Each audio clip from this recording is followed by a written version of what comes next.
కర్ణాటకలో లోకాయుక్త మాజీ గ్రేడ్ క్లర్క్ల ఇంటిపై దాడి చేసి 30 కోట్ల ఆస్తులను కనుగొన్నారు. నెలకు 15,000 సంపాదించే మాజీ కేఆర్ఐజీఎల్ క్లర్క్ కలకప్ప నిడిగుండపై లోకాయుక్త దాడి చేసి 30 కోట్లకు పైగా ఆస్తులను వెలికితీసింది.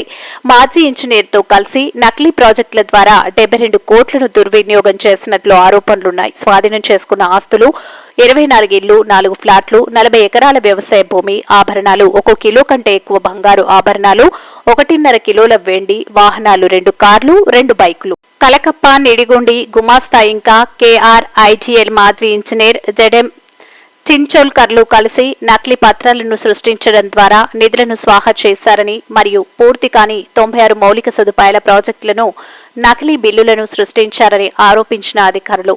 నివేదికల ప్రకారం కంపెనీకి చెందిన 2 ఎగ్జిక్యూటివ్ ఇంజనీర్లు కేఆర్ఐజీఎల్ ఎండీ బసవరాజు సూచనల మేరకు 2 ఫిర్యాదులు చేసిన తర్వాత ఆ సోదాలు నిర్వహించారు.